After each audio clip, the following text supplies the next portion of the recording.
बरेलवी साहब, आप ही के साथ शुरुआत करूंगी क्योंकि पूजा मिश्रा जी समाजवादी पार्टी की प्रवक्ता आपके सामने बैठी और बहुत गंभीर आरोप, राजनीतिक संरक्षण से लेकर अनदेखी करना और घोटाले का फायदा उठाना, अपनी जेबें भरना, ये तमाम आरोप आपकी तरफ से लगाए गए हैं। लेकिन मैं सीधा सवाल आपसे पूछती हूं कि जब आपने ये कहा कि राम मंदिर चढ़ावा चोरी से भी बड़ा घोटाला है ये, तो आज जब एक लंबे समय बाद आप इन आरोपों की फहरिस्त लेकर आए हैं, तो क्या ये एक मुद्दे को डाइल्यूट करने की कोशिश है या वाकई में एक बड़ा घोटाला उजागर करने की आपकी एक कवायद है? देखिए मोहतरमा, जो भी सवाल करना हो मुझसे कर लीजिएगा, फिर उस बाद में मुझे कहीं जाना है जी। देखिए, जो भी आपने पूछा है तो बेशक मैं इस बात को बराबर कहता रहा हूं और आपको याद भी होगा कि जब 2025 में वक्फ संशोधन बिल पास हुआ तो वाहिद शख्स मैं हूं पूरे भारत में, ऐसा आलिम दीन हूं कि मैंने उस वक्त भी समर्थन किया था और कहा था कि वक्फ संशोधन बिल जो है कौम के, मुस्लिम कौम के हितों के लिए, उनकी फलाह बहबूद के लिए है। फिर उस बाद में उम्मीद पोर्टल बना, उम्मीद पोर्टल पर सबने रजिस्ट्रेशन कराया और अब जो बात, ये जो मैंने अभी जो बात मैंने कही है, ये अभी नहीं, मैं बराबर मुसलसल कहता आया हूं, मगर कहीं मेरी बात सुनी नहीं गई, किसी ने ध्यान नहीं दिया और अब मुख्यमंत्री बराबर अपनी सभाओं में कह रहे हैं। इसलिए मैंने मुख्यमंत्री को याद दिलाने के लिए, कार्रवाई करने के लिए, और उधर मंदिर में चंदा चोरी का शोर मच रहा है, तो उस यही वक्त है अपनी बात कहने का और अपनी बात सुनी जाने का। यही वजह है कि आप लोगों ने अहमियत दी और हमारी बात को हुकूमत तक पहुंचाया, आवाम तक पहुंचाया। और ये सबसे ज्यादा जो बर्बादी हुई है वक्फ की, ये समाजवादी पार्टी के दौर में हुई। 3 बार मुख्यमंत्री रहे मुलायम सिंह यादव जी, 1 बार रहे अखिलेश यादव जी, और इस दौर में आजम खां अल्पसंख्यक, वक्फ और हज के मंत्री थे। उनकी सरपरस्ती में वक्फ बोर्डों का गठन किया जाता रहा। जुफर फारूकी चेयरमैन रहे, उसके बाद में अमीर आलम चेयरमैन रहे, उस बाद हाफिज मोहम्मद उस्मान रहे, फिर 2 टर्म जो है जुफर फारूकी रहे। ये वो सब लोग हैं जो आजम खां के समाजवादी पार्टी के चहीते हैं और उन्हीं की सरपरस्ती में बोर्डों का गठन होता रहा, मेंबर बनाए जाते रहे, संबंधित अधिकारियों की नियुक्तियां होती रही और इन्होंने करोड़ों की जमीनों को रेवड़ियों के भाव बेच दिया। और ये जो वक्फ है, ये वक्फ जो है सिर्फ और सिर्फ खालिस मजहबी शरई मामला है। तो शरई मामले में हुक्म यह है कि जो वाकिफ की मंशा है उस मंशा के खिलाफ नहीं काम कर सकते। वाकिफ की मंशा यह है कि जिसने जो जमीन वक्फ की, उसकी मंशा ये थी कि इससे गरीब मुसलमानों का भला होगा, एजुकेशन के काम होंगे, स्कूल, कॉलेज, हॉस्पिटल, मस्जिद, मदरसे बनेंगे, यतीमों की सरपरस्ती होगी, बेवा महिलाओं की सरपरस्ती होगी।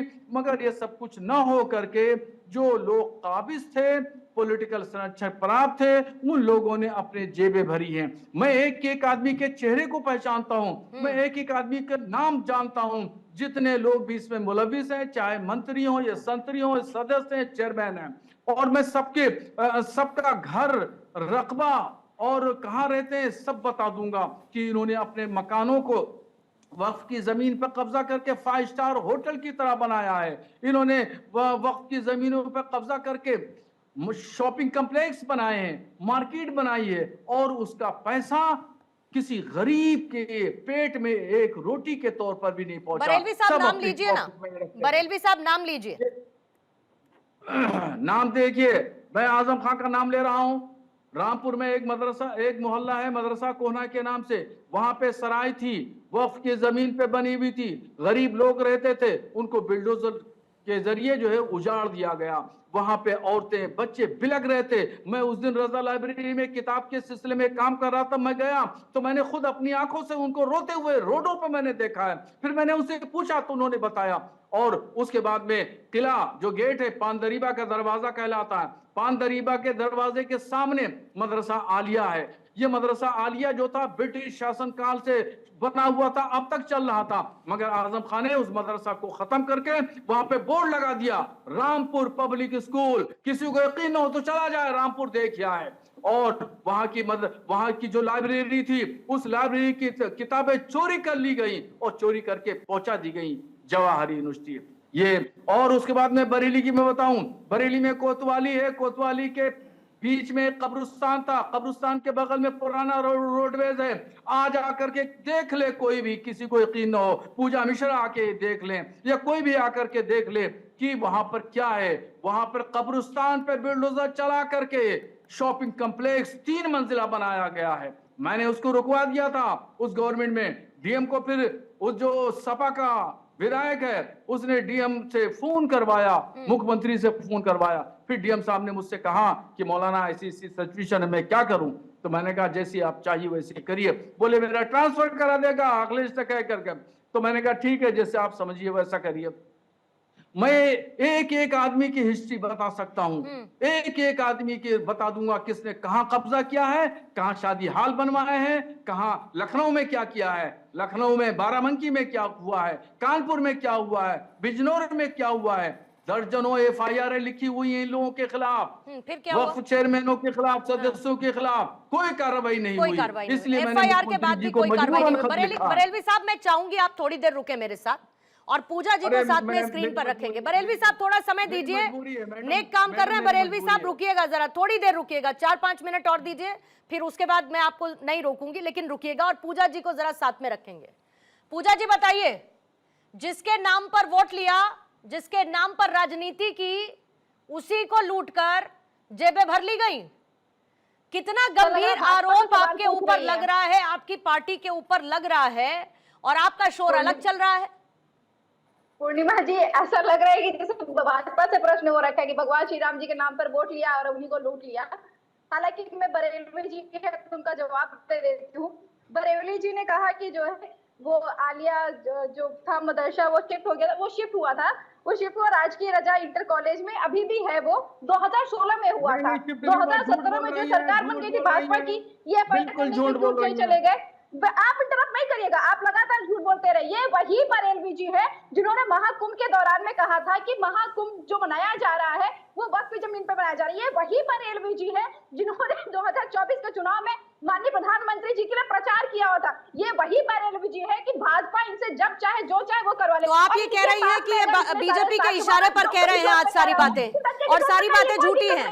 ओके, सारी बातें झूठी हैं, तो बोलिए आप एक फ्री ऑडिट का समर्थन करती है पूजा जी, बोलिए आप फ्री ऑडिट का समर्थन करती हैं, आप जांच की मांग करती है। आज आप बोलिए कि अगर ये झूठ बोल रहे हैं, बोलिए कि मैं फ्री ऑडिट का समर्थन करती हूं, और अगर उसमें कोई भी आरोपी पाया गया, कोई भी मतलब कोई भी आरोपी पाया गया, तो किसी को कोई राजनीतिक संरक्षण या पार्टी का हाथ उसके ऊपर नहीं होगा। बोलिए।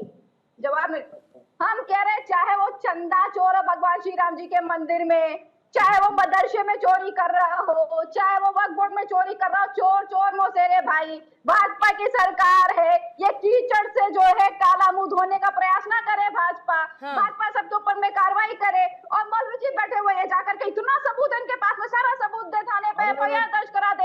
मुख्यमंत्री जी के कह ही रहे हैं, अपने मुंह पे लगी काली कीचड़ से धो ही रहे हैं, तो जाकर के करा दीजिए ना एफआईआर।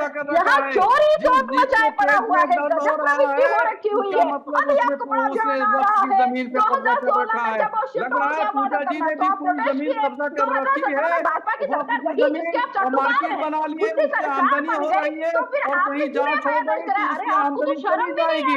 इसीलिए पूजा जी को डर हो रहा है, और झूठ का पलंदा लेकर के यहाँ बैठी हुई है, झूठ और बचाव कर रही है, मुजरिमों को बचाव कर रही है, चोरों का बचाव कर रही है, डाकुओं का बचाव कर रही है, जिसने जमीनें हड़पी, करोड़ों की जमीनें हड़पी। नहीं तो पूजा जी एक बात बताइए, पूजा जी एक बात बताइए, एक सेकंड, बरेलवी साहब एक बात बताइए। पूजा जी अगर सब कुछ इतना ठीक ठाक है, पूजा जी अगर सब कुछ इतना ठीक ठाक है, तो जब वक्फ संशोधन बिल आया उस पर इतनी हाय तौबा मचाने वाली पूजा मिश्रा क्यों थी? समाजवादी पार्टी को इतनी तकलीफ क्यों थी? अगर मैं कह रही हूँ कि सब कुछ पारदर्शी है, तो आप लोगों को किस बात से समस्या थी? पूर्णिमा जी जो है सरकार से चलती हो। अरे पूजा जी वो सीधे सीधे नाम ले रहे हैं, वो सीधे सीधे नाम ले रहे हैं, वो आजम खान का नाम ले रहे हैं, और आजम खान कितने पाक साफ हैं ये मुझे बताना पड़ेगा क्या पूजा मिश्रा को? आजम खान के ऊपर कौन कौन से केसेस है ये बताना पड़ेगा क्या मुझे पूजा मिश्रा जी? पूजा जी पूजा जी, बरेलवी साहब के मुताबिक आप लोगों ने पावर का मिसयूज किया। पूजा जी, कंटिन्यूस बोलने से कुछ नहीं होगा। मिलनी चाहिए। ये बिल्कुल वैसी बात लगती है कि एक तो चोरी और ऊपर से सीना जोरी। ये बिल्कुल वैसी बात लग रही है। जोर जोर से बार बार वही बात दोहराने से कुछ नहीं होगा। पूजा जी, 2 दिन में 2.5 कोस चल रहे थे, झूठे चबेना कर रहे थे ना, उनसे पूछिएगा। ओके, तो आप क्लीन चिट दे रही हैं, आप क्लीन चिट दे रही हैं पूजा जी, यहाँ पर बैठकर आप क्लीन चिट दे रही हैं। आजम खान ने कोई घोटाला नहीं किया, आप क्लीन चिट दे रही हैं। अरे मैं कौन होती हूँ किसी को क्लीन चिट देने के लिए? तो नहीं दे रहे हैं ना आप, ये तो नहीं दे रहे हैं ना आप क्लीन चिट, नहीं दे रहे हैं ना आप क्लीन चिट। अपराध बोल लगा रही हूँ मैं, किसी को क्लीन चिट दे रही हूँ? ये जांच करें ना, ठीक है, हम करें, एफआईआर दर्ज करिए, जांच करिए, जिसके ऊपर जहां आरोप लगता है वो कार्रवाई करिए। जैसे ही बरेलवी साहब वापस आएंगे मुझे बताइएगा। ठीक है, हम तो बस यही कह रहे हैं, जो चोर है बख्शे नहीं जाने चाहिए। कौशल मिश्रा जी, चिट्ठी पहुंची है, चिट्ठी पहुंची है मुख्यमंत्री जी के पास। बरेलवी साहब ने अभी कहा कि मैं लगातार इस मामले को उठाता रहा हूं, दर्जनों एफआईआर हुई हैं, लेकिन कोई कार्रवाई नहीं हुई। समाजवादी पार्टी के संरक्षण में ये सारा का सारा घोटाला हुआ, लेकिन जितना मुझे याद है समाजवादी पार्टी को गए हुए समय हो गया। मुलायम सिंह यादव जी की भी सरकार थी, उसको ही समय हो गया। तो अगर ये मांग बार बार उठ रही है तो इस मामले में आपकी सरकार की तरफ से क्या एक्शन लिया गया है सो फार?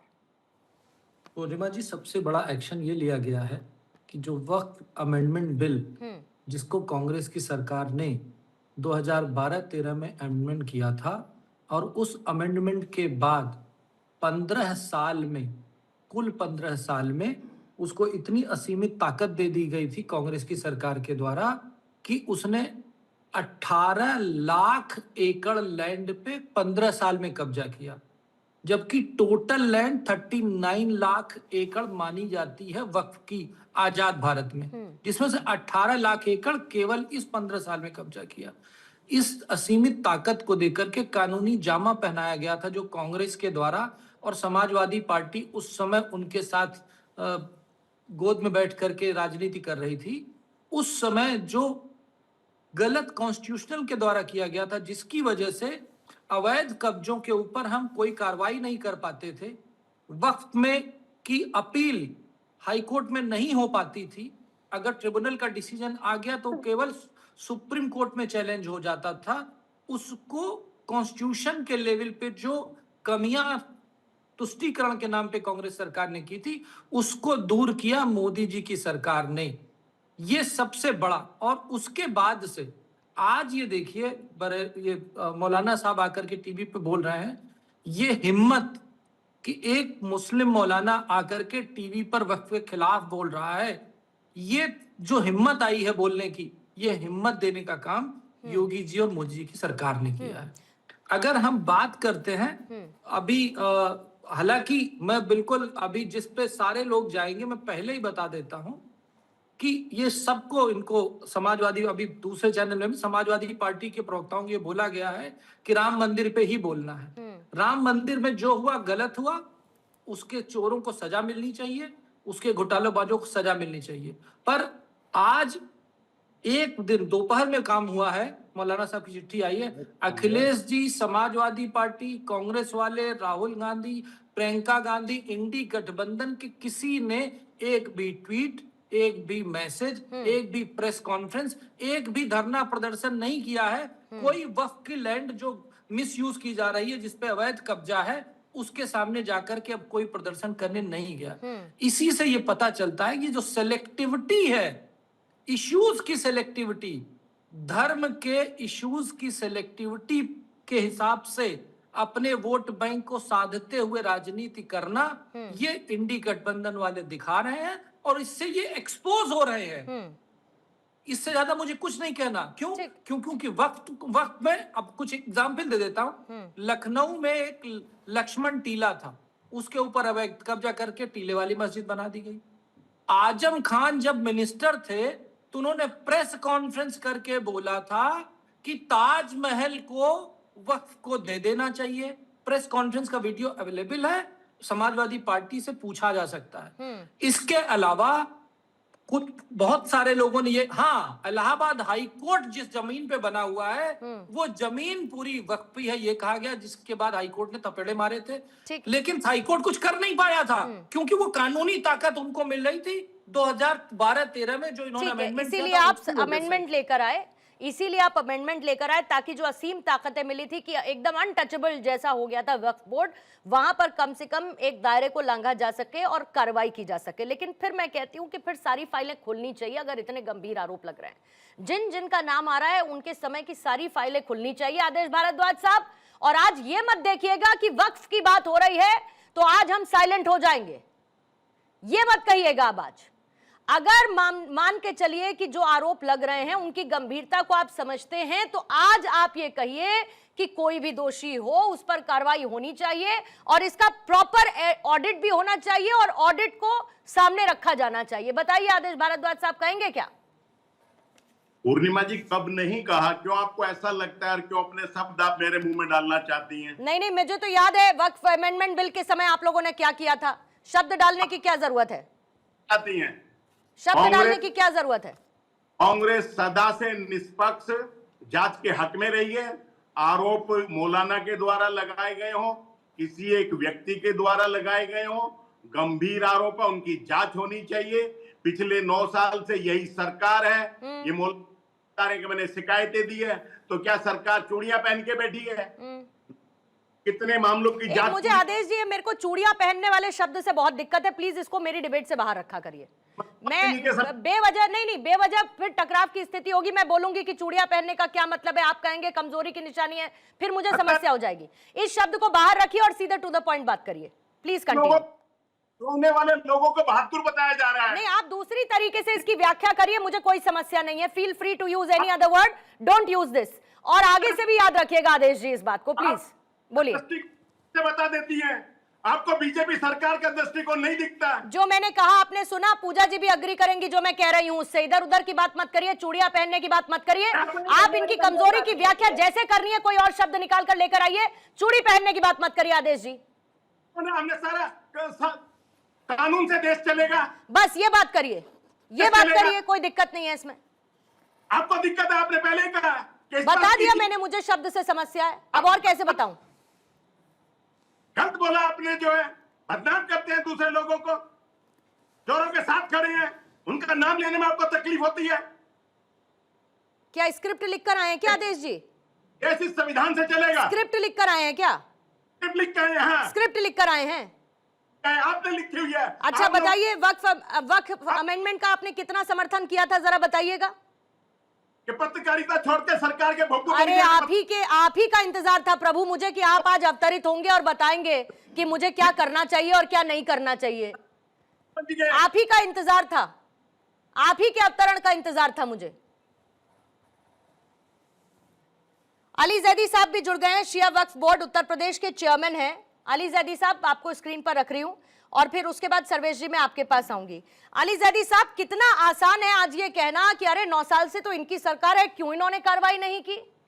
लेकिन एक शब्द इस बात पे नहीं निकल रहा कि इतने गंभीर आरोप लगे हैं कि संरक्षण था। और आरोप किस पर लगे हैं साहब? वक्फ बोर्ड पर, जिसमें आप एक इंपॉर्टेंट पोजीशन होल्ड कर रहे हैं। तो मुझे ये बताइए कि कैसे इतने बड़े घोटाले होते रहे, गरीब मुसलमानों तक उनका अधिकार नहीं पहुंचा। लोगों ने सोचा वक्फ कर देते हैं, भला होगा लोगों का, जो इसका मकसद था। लेकिन ये तो जेबें भरने के काम में आ रहा है साहब।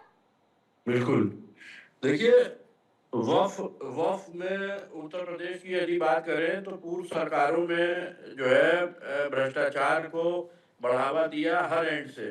उन्होंने जमीनी स्तर पे जो है किसी वक्फ की संपत्ति जो थी वो उनके द्वारा जो पोषित माफिया थे उनको उसके कब्जेदारियों पे लगाया और उसके संरक्षण के लिए जो कोतवाल उन्होंने बैठाए थे वक्फ बोर्ड में, जो सदस्य जो अध्यक्ष बैठाए थे कोतवाल बना के कि ये जो है ये सुनिश्चित करेंगे कि वक्फ संपत्तियों की खुर्दबुर्दी ना हो, उनको उन लोगों को भी जो है माफिया प्रवृत्ति के लोगों को वहां बैठाया कि जो पूरी तरह से जो है हैंड इन ग्लव्स थे ऐसे लोगों से जिनका एक सूत्र कार्यक्रम संपत्तियों को सिर्फ और सिर्फ बेचना था, उनसे होने वाली आमदनी पे खुद जो है काबिज होना था।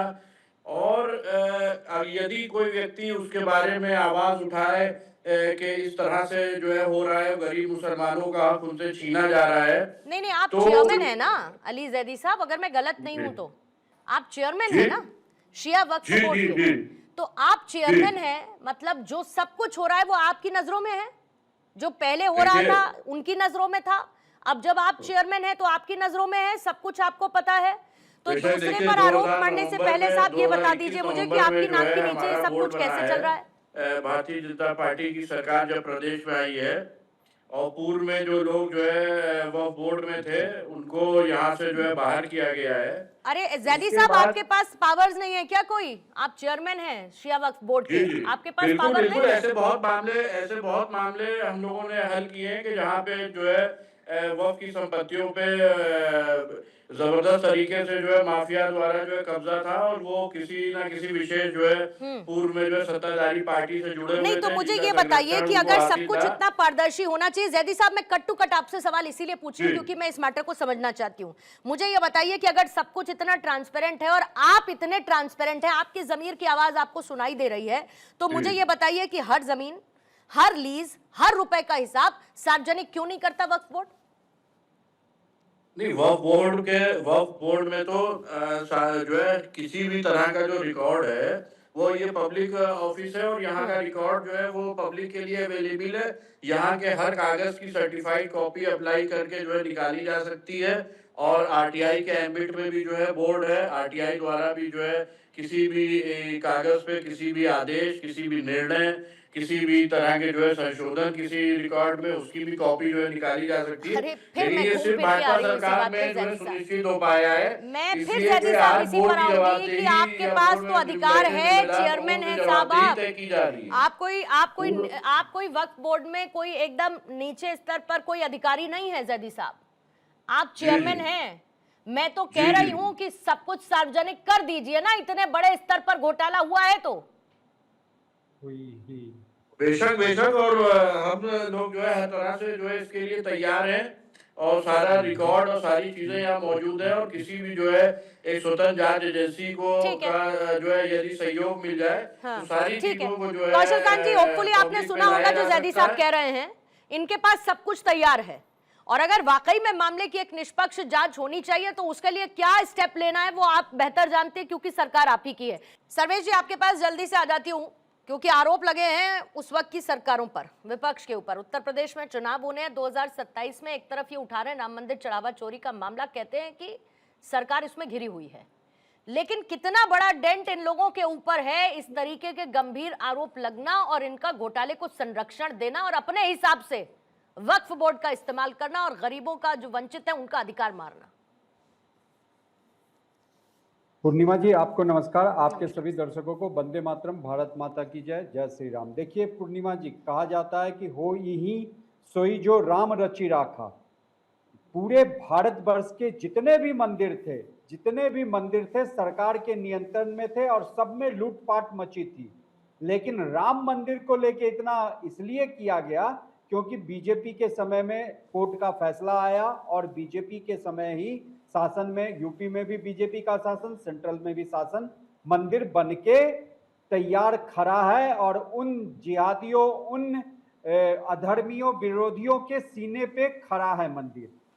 यहाँ पे सबसे बड़ी बात है कि 125 किलोमीटर उसी राम मंदिर से दूर बहराइच में एक दरगाह है, वहां पे करोड़ों रुपए की चंदा चोरी होती है। न समाजवादी पार्टी आता है, न कांग्रेस पार्टी आती है, किसी के कान पे जू भी नहीं रेखता।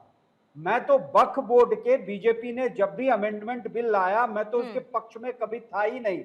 इस वक्फ बोर्ड को खत्म ही कर देना चाहिए था। ये भारतवर्ष पे एक थोपा गया चीज था, भारतवर्ष के खास के हिंदुओं, ये लैंड जिहाद करता है वक्फ बोर्ड। और आज आके मौलाना इतने दिन से चुप क्यों थे? और मैं तो मांग करता हूं माननीय योगी जी से, उत्तर प्रदेश की सरकार से, जिस तरीके से दूध का दूध और पानी का पानी निकालने के लिए उन्होंने राम मंदिर चंदा चोरी में एसआईटी का गठन किया, उसी तरह बिना देरी किए हुए एक एसआईटी का गठन हो और शिया वक्फ बोर्ड, सुन्नी वक्फ बोर्ड की पूरे तरीके से जांच हो और देश के सामने में ये आए।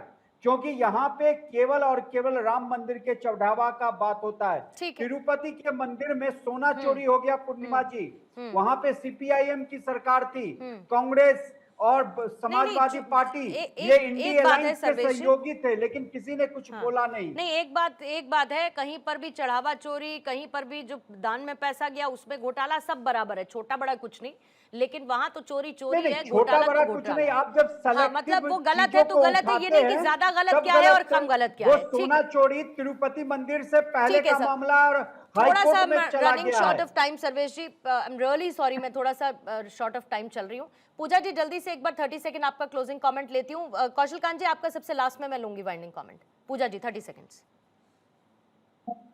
पूर्णिमा जी, अभी जो पहले तो प्रवक्ता थे, उन्होंने जो चौपाई कही हुई है, सोई जो राम रचि राखा, को कई तर्क बढ़ावे साका। कुतर्क और वितर्क करने से जो सच्चाई है वो नहीं छुप सकती है, चाहे भगवान श्री राम जी के मंदिर में हो, चाहे अभी जो शिया बोर्ड के जो है हुए हैं चेयरपर्सन, वो कह रहे हैं उनके पास में सारे साक्ष्य हैं, और यहाँ पर जो है राम मंदिर में संतोष दुबे जी कह रहे हैं उनके पास में सारे साक्ष्य को जमा करके सबके ऊपर में कार्रवाई होनी चाहिए। ये सरकार तो ये नहीं कहेंगी तब कि पॉलिटिकल वेंडेटा है, ये नहीं कहेंगी ना कि पॉलिटिकल वेंडेटा है जब कार्रवाई होगी, तो नहीं कहेंगी ना पूर्णिमा जी? उससे क्या लेना देना सरकार को? सरकार को तो कार्रवाई से मतलब नहीं, ठीक है, मैंने तो आपसे पूछा कि आप ये तो नहीं कहेंगी पॉलिटिकल वेंडेटा है। मतलब ठीक है, आदेश जी 30 सेकंड। गलत हुआ कार्रवाई करें। ठीक है, आदेश जी 30 सेकंड। मत बिल्कुल स्पष्ट है, भ्रष्टाचार में जीरो टॉलरेंस है, कानून सबके लिए बराबर है, दोषियों के खिलाफ सख्त कार्रवाई और उनको सजा मिलनी चाहिए। लेकिन इस तरह से जैसे आपने कांग्रेस का वर्डिक्ट खुद आपने रख दिया, उसका मुझे ऐतराज है। नहीं, मैंने वर्डिक्ट नहीं रखा, आपको मेरी पूरी बात सुननी चाहिए, बाद में बैठकर सुनिएगा मैंने क्या कहा था। आदेश जी आप बाद में सुनिएगा इसको कि मैंने क्या कहा था। आपने ये गलत समझने से अच्छा है कि बाद में क्लैरिफिकेशन ले लिया जाए। सुन लीजिएगा इसे, सुन लीजिएगा कि मैंने आपको किस बात पर टोका था, सुन लीजिएगा बाद में। जैदी साहब आपका क्लोजिंग कमेंट। जी देखिए, सारी बातों की एक बात कि कोई भी पब्लिक ऑफिस या कोई भी जो है जिम्मेदार जो पब्लिक के जो है ऑफिस में बैठे लोग हैं वो किसी भी जांच से जो है बाहर नहीं होने चाहिए। और यदि कहीं भी ऐसा है कि शक और शुबा है कि इस तरह की गड़बड़ियां हुई हैं, और जो कि अगर वक्फ बोर्ड के सिलसिले में बात करें तो 100% हुई हैं, और बिल्कुल उनकी जांच होनी चाहिए और जिम्मेदारों को कड़ी से कड़ी सजा मिलनी चाहिए, वो भले कोई। ठीक है, कौशल कांत जी। तो यह है कि ये एक मामला है, ये मामले को एक मौलाना जी ने उठाया और मौलाना जी के साथ बहुत सारे प्रदेश और देश के मौलाना साथ में आए कि वक्फ में बहुत इरेगुलरिटी है। ये बात तो भारतीय जनता पार्टी हमेशा से कहती आई कि वक्त में इरेगुलरिटी है, लेकिन यही सारे लोग बैठकर ये कहते थे कि ये मुसलमानों के खिलाफ राजनीति करते हैं, ये बहुसंख्यक की राजनीति करते हैं, जबकि हमारी राजनीति सबका साथ सबका विकास के साथ है।